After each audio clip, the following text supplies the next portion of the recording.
When Dr. Frankenstein retires, he calls an international roster of monsters to elect his successor.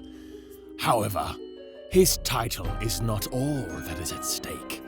The famous doctor's secret of total destruction must not fall into the wrong hands.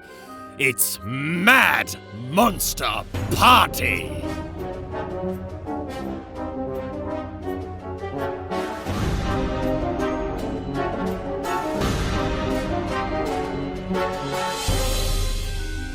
Welcome, class, to Ghoul School. Unfortunately,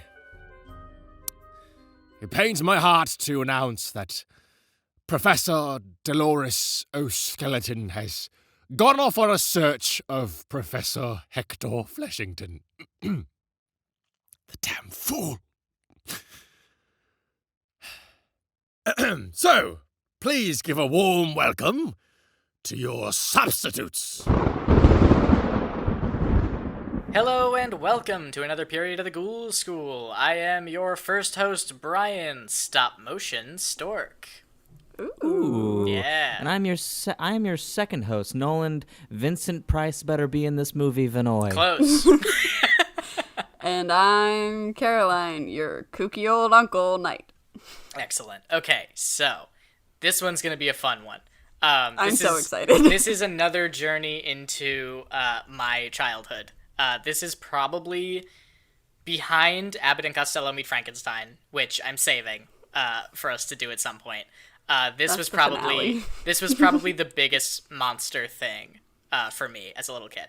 I haven't watched it since I was super little, but it's called Mad Monster Party, or at least I thought it was, because Fascinating. I looked up the movie to get information on it, and the Wikipedia page and also the top search results have it as Mad Monster Party ? Question. But none of the posters or promotional material have a question mark.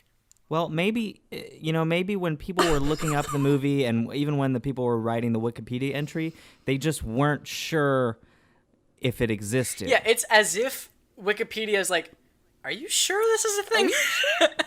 Right, yeah. I know I have the information about it, but are you sure? Are you sure? Who would make a movie called Mad Monster Party? Well, and it's a fair question, because Mad Monster Party, allegedly, is you must mean Mad Monster Party. It must be. No, there is Mad Monster Party, which is a pseudo-sequel to this that we're not covering. Either one mad or three mads. And But my Brian, question is, you kept saying two mads in the group text, I did. And I'm just disappointed in you. I did think it was two. Well, why would you go from 1 to 3? That doesn't make I don't know. Okay. That doesn't make any sense. But then why would you start at 2? Yeah. I mean, because maybe you're putting a line in the sand. Maybe you're saying this is a double Mad Monster Party, and I'm standing by that. You can't And go I'm from only single mad to increasing triple. in madness from here. Yeah. So, anyway, this movie is from 1967.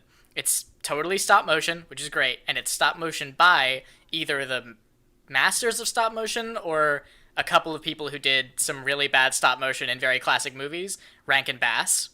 This is a Rankin Bass joint. Yeah. No, I go hard for Rankin Bass. Yeah. I have all of those Christmas movies. It's a style. It's a style, absolutely. Yeah. It's a vaguely unnerving style, which I think very works kitschy. for. Yeah, it's incredibly kitschy, and this movie in a word is pure kitsch. Kitsch. I don't know why I was saying kish. So it's from Embassy Pictures, which I can't imagine exists anymore. It stars Boris Karloff playing himself. Hell yeah. Basically, he's playing Boris good. Karloff. I think he's playing Dr. Frankenstein, but it's literally He's playing Dr. Frankenstein this time? Yeah. Oh, cool. Yeah, well, because as he aged, he became the de facto Dr. Frankenstein. That's beautiful. Which is fun. Yeah. And this is also around the era of when he did the narration and the voice of the Grinch for the 60s animated Grinch. This is yeah. primo Karloff voiceover era, and his stop motion, his doll looks exactly like Boris Karloff. It's literally just him. I'm so excited. Oh, wonderful. It also stars Phyllis Diller, who is also just playing Phyllis Diller. I have a feeling I'm gonna love this movie. I think you are. I think you're gonna connect to Frankenstein in this. Just like Brian, when you Me said we were specifically? yes. Brian, Wonderful. when you said we were watching a stop motion movie, I just kind of de facto assumed that Caroline was going to love this movie. Yeah. So, Well, and this is, I mean, Carol and I both kind of have a lot of history doing stop motion stuff, and Yeah. like this is kind of my quote unquote field. Like before coming to Entry point. yeah, before going to film school, this was like the main thing that I did. I mean, same. Yeah, and I had never worked with a human actor before I came to film school. I had only worked in stop motion. Yeah, I think there's a really good chance that this was like a main influence on why I started doing that stuff, because it's so fun. Mine was Wallace and Gromit. Yeah. So what do you think, just baseline, just based on the information I've given you, what do you think the log line is for Mad Monster Party? Well, here's my issue. I have an idea. Okay. And help Mine's me. gonna take 2 seconds. It's not an idea. Okay, because you go it's ahead. stupid. My problem is that the only Mad Monster Party that I can think of is the monster party at the end of A Monster's Scary Little Christmas. Okay. So that's stuck. My brain is telling me we're gonna watch a stop motion version of that where that party just lasts the whole movie. So You're not. Oh. Well, actually, you know what, Nolan, you go first. Well, Before so it's going to take a minute for me to sort of flesh this out. And Caroline, feel free to jump in and help me explore my musings right now. The word mad. The word mad. Okay. Oh, right. God. Specifically in an 18th century sense. What does the word mad mean? Can we say it's anger? Are we saying it's mental illness? I'm going to say it's anger. And so I think we have... Yeah. I think we have, if you would just be so kind as to listen to me for once. Furious monster. I'm sorry, party. Doctor. Yes. Yes, Dr. Vinoy on the case. These monsters are not monsters. I'm sorry. but they Could you say this in a German accent? These monsters Thank are you. not monsters. Oh, Lord. They are but people, but they have been deemed to be monsters, and so they are outraged by this. If we have And so any they German become mad. listeners, we Carol, don't have any German listeners. Carol, allow Come on, the look at doctor this. to This speak. please allow me to finish. You've been so rude to me. He came here from Germany. I came here all the way from Germany to record with you over Zoom for some reason. He's in my apartment for no reason. No. I came to a completely separate city from both of you to record over Zoom. Anyway, as I was saying, these monsters are angry because they've been deemed to be monsters, although they are just people. And so they decide to get together with a group of their lawyers Okay. Yeah. to bring together all of...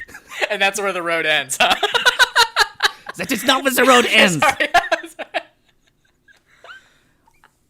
All of what has angered them all together.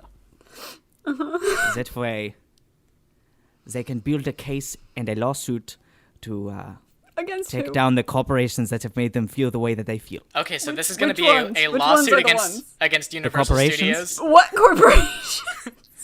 Mostly Enron and Okay. ExxonMobil and Shell Oil. You know, this is actually a famous case from history. So, Carol, I don't actually know Thank you, why Dr. Vinoy. Yeah, thank you.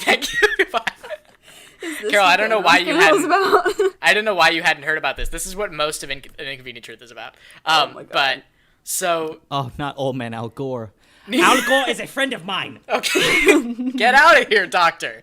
Doctor, You've you had can- your You time. can leave now. You've overstayed your welcome of 45 seconds.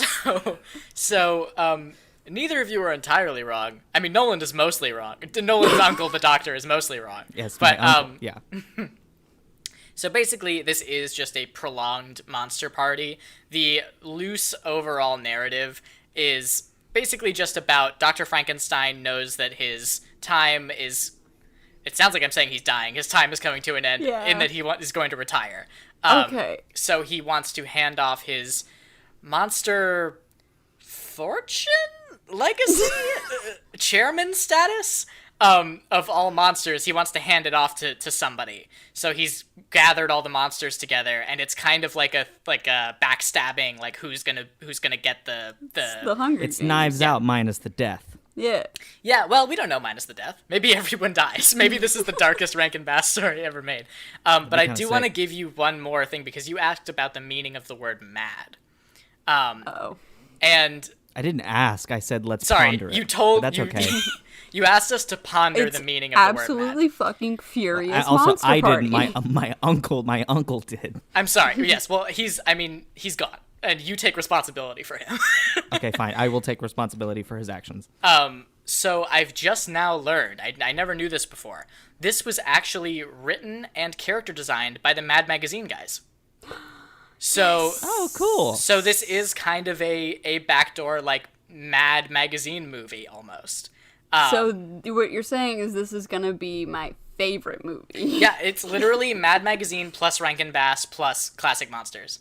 So So it's Cool. the best movie. yeah, Is what so you're let's saying. let's watch it. Let's get into it. I'm so excited. All right, take us away, Spooky Dark Dark Spell. Spell. Do it.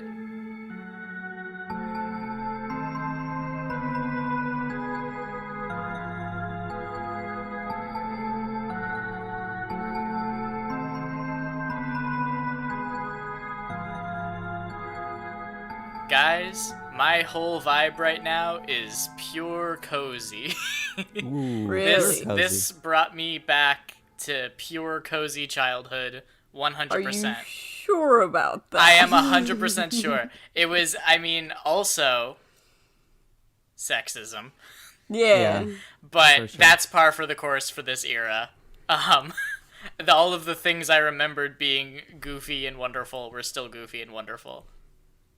Okay, Yeah. but consider this. Nothing happened. Oh yeah, that's the best part. All right, let's go over the There's- non-existent plot of this film. Here's the thing about the non-existent plot is that when the first pretty much plot point happens, it's halfway through the movie. Yeah. Also, So- well, go ahead and start the plot. yeah, so The quote unquote plot. yeah. Baron von Frankenstein Yeah, whose first name is Boris. He's Boris Karloff. is Boris. I love. Yeah. It's just Boris Karloff. Has discovered this tube of blue liquid that can destroy matter.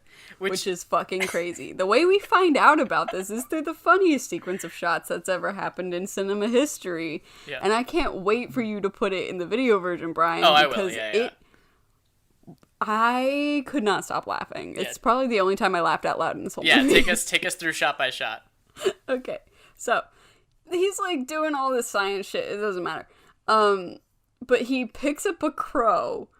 He either injects the crow with the matter or like puts it on him. In He some like way. sticks the crow with it. Then he lets the crow out the window. We see the crow land on a tree and immediately explode, like nuclear mushroom cloud explosion levels.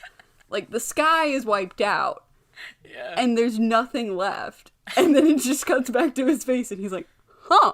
It's just him staring at it as it's Get a load the of biggest that. explosion you've ever seen. And he's just like, yes. It's fucking sick.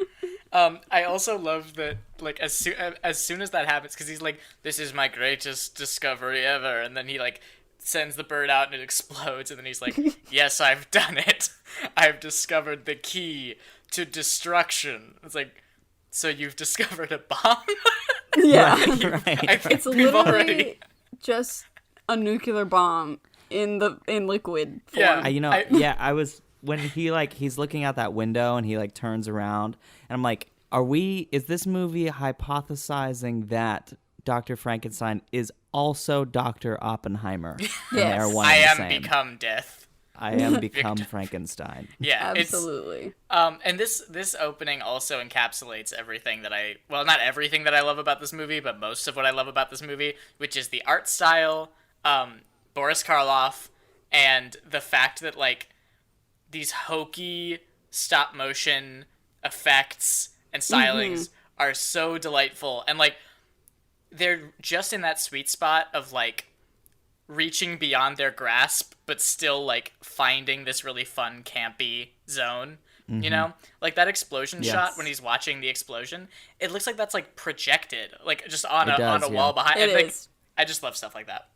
The whole Rankin Bass style is just the most kitschy stuff you could ever think of. Like, the paper mouths are one of my favorite things. Whenever there's like a splash with the water, Yeah, It just Yeah, I being love like that. cellophane. it looks like saran wrap. the bubbles are wild. Because it is. Just the little details like that I really enjoy. I also was somewhat disappointed by the quality of this film because, like, Yeah. there is a level of that where it's like, oh, it's cute, it's campy, it's kind of goofy. But then there's a level that's just like, come on, man. You could just try just like 8% harder and it would look great. Like, the sandwiches that weren't painted, that were just foam.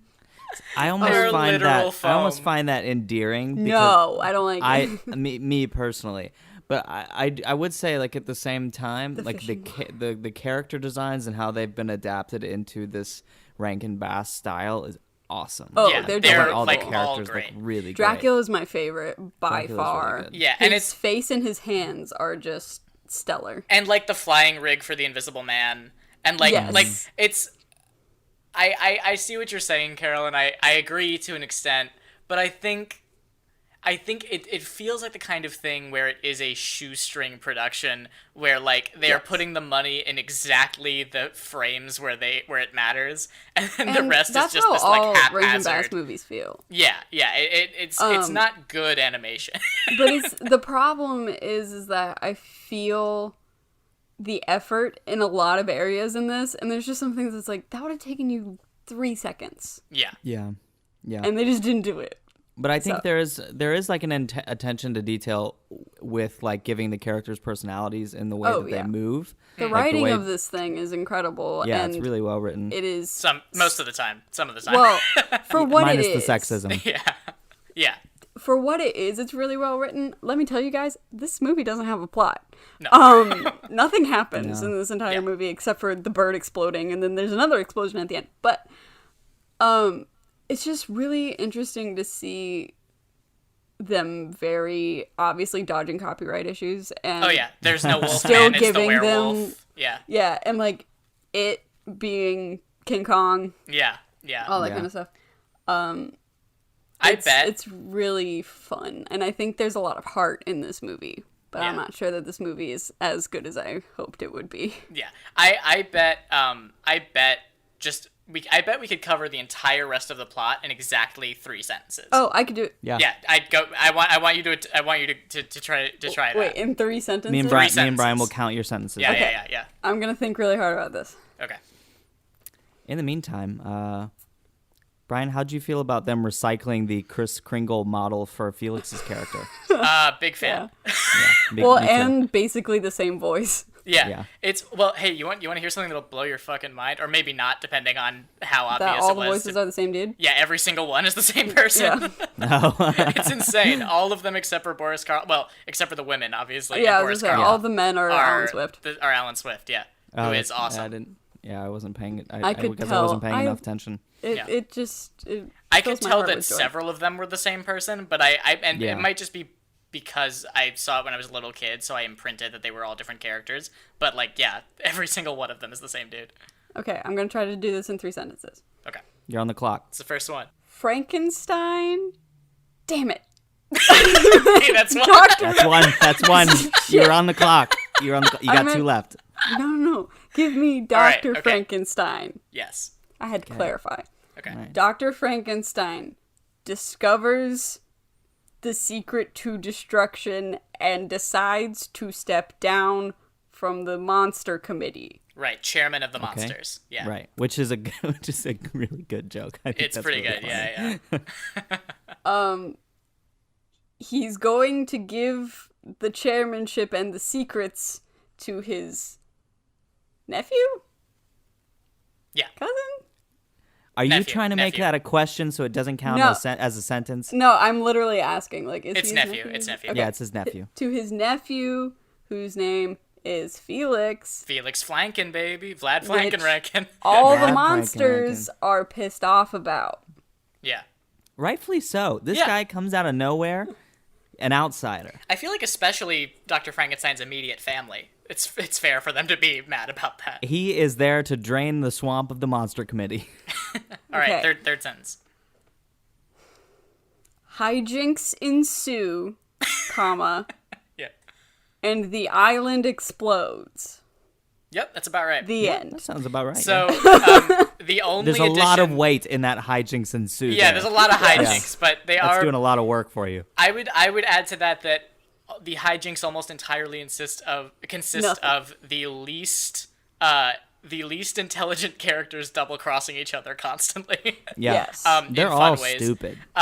There's Well, also, and also there's like a 10-minute, like, them in the kitchen where the guy is just talking about what he's making for literally 10 minutes. yeah. So much dancing. The only character in this who you wouldn't immediately recognize as a horror icon is Francesca, who is Dr. Frankenstein's third and like most successful creation, who wants to be the next chairman of the monsters and starts out trying to scheme to kill nephew guy Felix, and then ends up falling for him in like 2 seconds. Yeah. In a really random turn of events. Literally, she falls in love with him because he slaps her.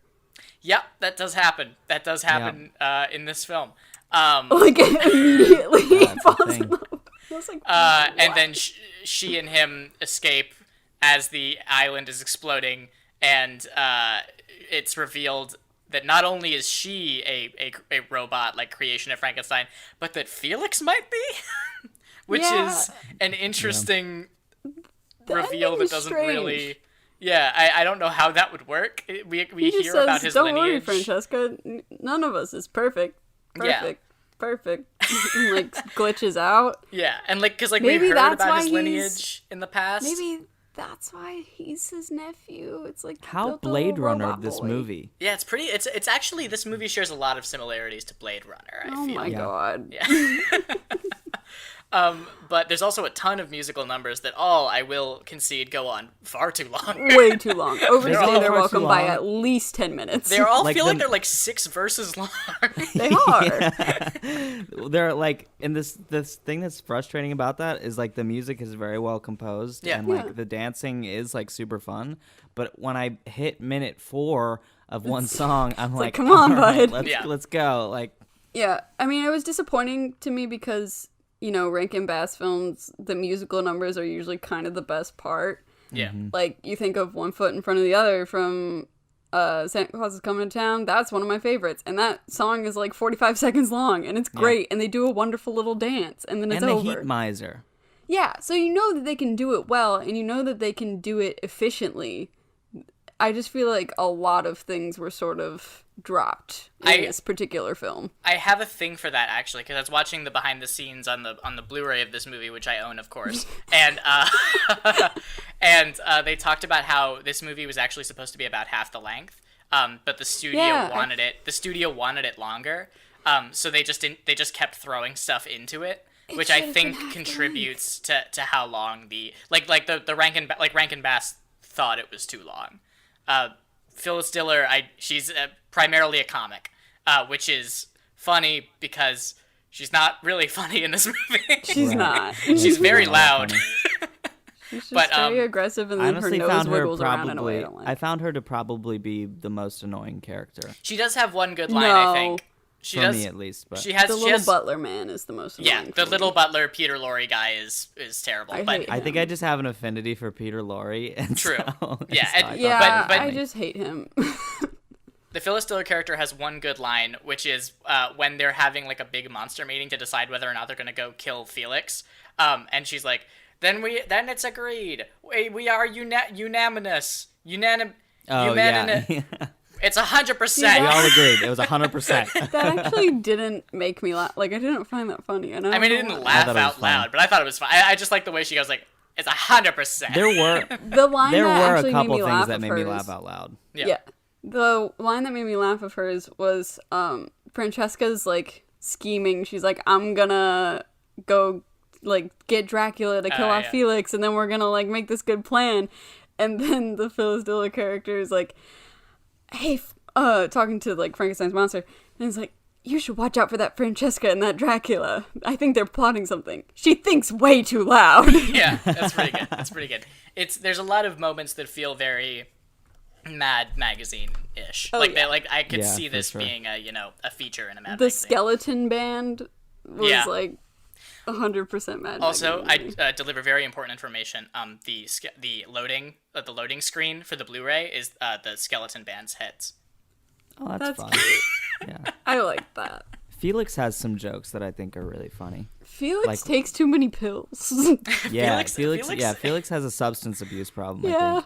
A bit that actually worked pretty well for me, but wasn't intended to be funny in the way that it is now, is when he doesn't he offer one of the monsters some pills? He's like, you look pale. Would you like some pills? He offers his pills to everybody. Yeah, he offers them to Francesca. He offers them to a plant. He offers them. Well, he forces them upon the plant. He offers them to a monster. Like, this man wants everybody to take these drugs. He's like a pharmaceutical salesman. Yeah. Or a drug dealer. He's not even a pharmacist. He's not a pharmacist. No. Brian, I hope you know that pharmaceutical salesman and drug dealer are the same thing. That's a fair point. Quite literally. It just one is legal and the other is not. That is true. I think his bit where he says they're like having this romantic moment. He says, "Oh, you have allergies too?" Oh, yes. I laughed out loud. Yeah. I thought that was so funny. And I think while Phyllis Diller is very annoying in this film, Boris Karloff is a treasure, and everything he does is great. A delight. He also is probably one of my favorite character designs. Oh yeah, movie. he's great. Yeah, he's great. He's little super blue circles around his eyes. Yeah. He also has, I think, he carries elements of this film. He gives weight to elements of this film that should not have weight. Yeah. The climax of the film is him flying a biplane and like crashing it into King Kong, and like King Kong's holding all of the other monsters in his other fist, and he's holding Boris Karloff, and Boris Karloff is like, you all with your jealousies and your hatreds, you wanted my formula, well, enjoy it. He's like, you'll see what it really does, but only for a second. Yeah, you'll see what it means to cross me. Not for very long, mind you. You'll see, just very quickly. And then just. And then, like, stuff. Not kidding, Mushroom Cloud, like, the destruction of an entire island. Vaporized. Gone. Which brings up the question of how is there a sequel to this? Because there is, sort of. Okay, that's what I wanted to bring up. But everyone's dead. Yes, is that canonically, all of these monsters are dead. Yeah. This movie might have the highest monster kill count of any monster movie ever made. Yeah. Absolutely. I bet that sequel, because I know it's like 2D animated, I think. I bet it's just like a Mad Magazine short, like Looney Tunes kind of thing. I bet it's something like that. Is it called Mad Monsters? Mad Monster Party. Mad Monster. Can we do the... Well, okay, so if you did a third one, would it be 4 No, it's Mads called or Mad 5 Monsters. I think you would... It's called Mad Monsters? Yes. Jesus Christ, these naming conventions. Also, this is worse than Xbox. Could you, trying to go buy a ticket to that in 1960 fuck whatever? Yeah, that was the year. 1960 fuck. It was 1972 that Mad Monsters came out. Okay, 1970 fuck. Yeah. My mom's gonna get on us about how much we curse in this episode. I'm sorry. Once again, we apologize. My mom is our most dedicated listener. She's our biggest fan. Yeah. Brian's parents listen. Yeah, my parents listen. So that's 3. That's 3 right there. My parents don't, because they say y'all are too mean to me. Oh, that's fair. Yeah, that's valid. We'll give them a disclaimer that we're not mean to you in this one, so they can listen to it. Yeah. Yeah. Well, I also haven't said anything yet that is stupid. Nolan, oh my God, would you shut the fuck up for like 5 seconds? Oh yeah, you're good. Yeah, that's cool. Okay. Sorry, guys. I'll just be over here. I'll be over here. If you need me, I'll be over here. See yourself out. Don't let the door hit you on the way out.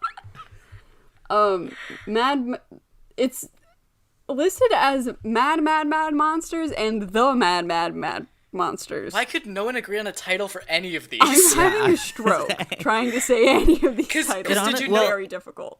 Did you notice it has a question mark in the movie? Yes, It's got in the title of the movie, the title card comes up and there is a question mark. Which it makes no sense because the party happens. There's no debate over whether the party happens. Like, oh God, I don't. Honestly, it kind of speaks to what the movie is like because watching it, I kind of just felt like, oh, Rankin Bass wanted to do a monster movie with all these classic Universal monsters, and they had all these awesome ideas of like, here's a good bit, here's a good bit, here's a good joke, here's a good dance number we can do, but then they didn't fucking write a story around it, and so then also no one could figure out what the title of this mishmash movie was supposed to be.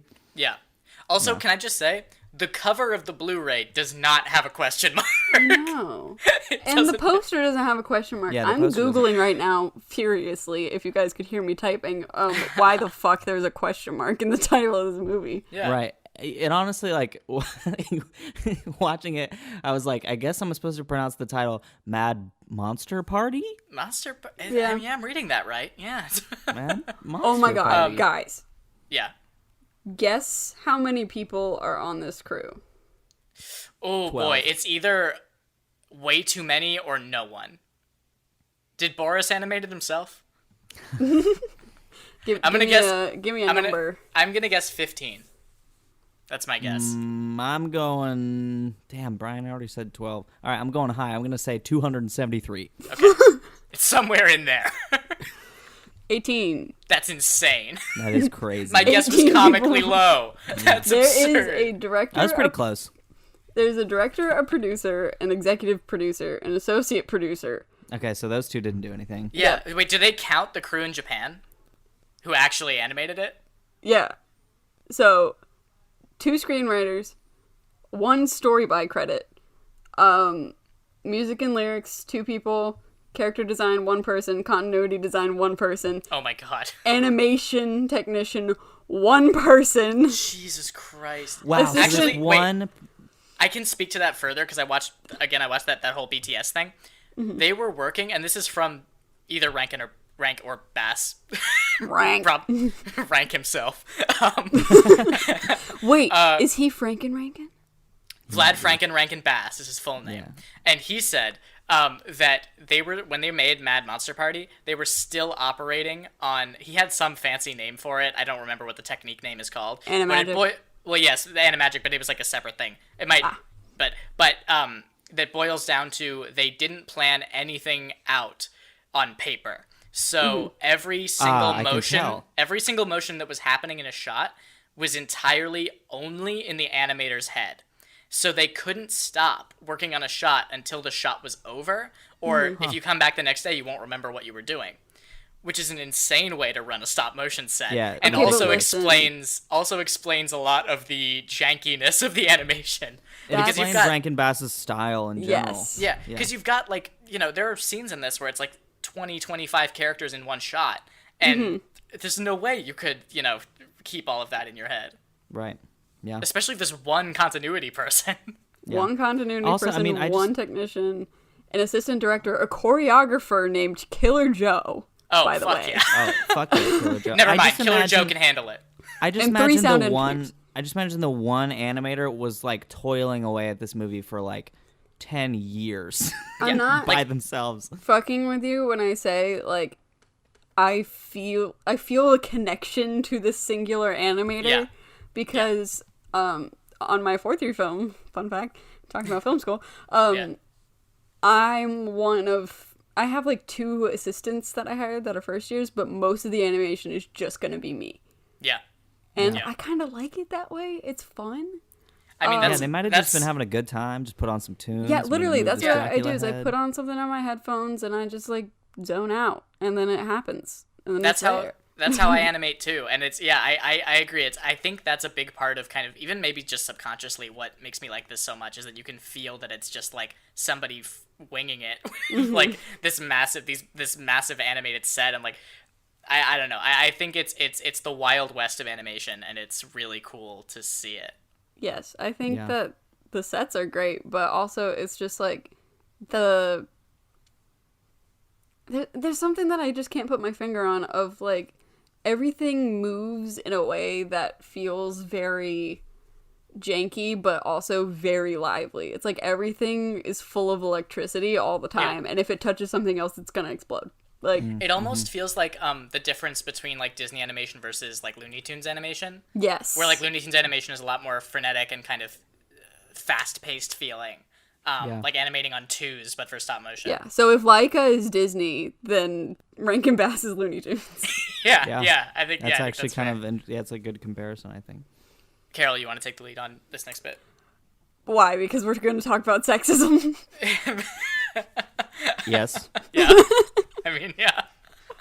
So, this movie came out in 1967, which is evident, but our leading lady, Francesca, has the delightful trope of her personality just being woman. Yeah. She has personality in like 1 second spurts, and then it's gone. She has the duplicitous woman variant. Yes. Of woman. She's like sometimes a spicy woman, and then most of the time she's just woman. Yeah. Which really a lot of movies from times like this don't really treat female characters as people, because they don't see them as people with facets and personalities. But the thing that drives me the most crazy is our little butler friend. What the fuck is that guy's name? It's a play on Peter Lorre. The character's name is Yetch. So this little zombie motherfucker, he's gross and sexually harasses her frequently and is told no frequently, and it gets to a point that it's like, okay, I get that, like, you make the joke once, it's whatever, but then it gets to the point where it's like upsetting, because this little zombie man is like, once she leaves, she like slaps him and tells him no, and well, mind you, judo throws him and tells him no. Yeah. That's another part in which I laughed in the movie, because she literally flips this man upside down. But he spends like another 2.5 minutes obsessing over her and talking about how she noticed him and how he's gonna stalk her now. Yeah. I think the moment that really took it over the edge from being annoying to being like a problem is when she actually attempts sexual assault. Like when she's like tied up and he tries to like start kissing her. So that's the when I was like, monsters are trying to stop her from leaving the island, and they tied her to a post or something, and he's like actively like, now that you can't move, I will kiss you, and she's like, please don't, and he tries, and then King Kong shows up, and that's and kicks him into space or whatever. Yeah. Well, she kicks him into space. She needs him into space. Oh, yeah. She's pretty. She is a little badass. Yeah, but she doesn't. She's got super strength, which is pretty good. Yeah, she does have super strength, but that's because she's a robot. That's because she's a robot. Yeah. There's also like a cat fight joke that's not fun. Yeah. During what is one of my favorite parts of the movie, which is the dinner fight. The food fight situation. The food fight is also so stupid. It's so unnecessary, ridiculous. But it's so fun. Yeah, there's a bit where Frankenstein's monster bowls with Peter Lorre's head across the table. It's good, but it does suck that there's like a dumb cat fight joke in the middle of it. Yeah, it's like, haha, women, am I right? I'm like, she does Dracula harasses her too. He does. Yes. It's a little more in character for Dracula. Well, it's a thing that like every male, whether they are a creature or a human, is in love with her pretty much. Like King Kong falls in love with her, and little zombie man falls in love with her. Dracula's like, let's bang, basically, and then Felix is like in love with her. Like, it's a direct line. Just like, okay, we get it. Yeah. She's beautiful. Her boobs are the size of her head, and her head is gigantic. Perhaps weigh more than her head. Okay, here's the thing. There are some scenes where you can definitely see the wires on her, where you don't see the wires on other characters, and I have a theory that without the ridiculous size of the boobs, her model wouldn't really need wires as much as she does. Like, oh god, that's so true. Oh, like, Jesus. Hubris, Rankin Bass. Hubris. She does have, and it sucks because she's so. Well, I wouldn't say close, but she has moments of being an actual character. She could be good. She has potential. I mean, that's how I feel about the whole movie, is it had potential. Yeah. She does have my favorite line, well, what might be my favorite line in the movie, which is when they're going through the jungle to try to escape, and she, like, collapses, and she's like, just leave me, go on without me, just leave me something to read. Yes. Like, I like that. I think like that's that. fun. Yeah. I was like, yeah, relatable. But for the most part, her character traits are, don't touch me, and I'm a woman. Yeah. That is about, and I was also thinking, I think this movie also would have been stronger. We've talked about this kind of thing before with Halloween 3, but she feels like she should be the protagonist, right? Oh yeah. Because sure. she's the only one who makes decisions. She advances the plot. She calls King Kong to come to the island. And I think she has like the most she could have the most interesting sort of internal conflict too. Yes. Yeah, she's got the best claim to the Frankenstein chairmanship. Yeah. I guess. Well, and it's like Boris Karloff's character doesn't make any decisions. Before the movie starts, he's already made the decision. Yeah. It's not done. about that, which I work wish here it is was.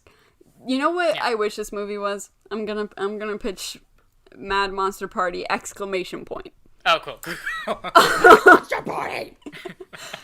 So it's like, we start with the dinner scene where he's like, guys, I have created fucking antimatter and I am we're all gonna also die. retiring. I've gathered you here to complete a set of trials I have put in place to see who is best fit to lead Okay. this in my absence.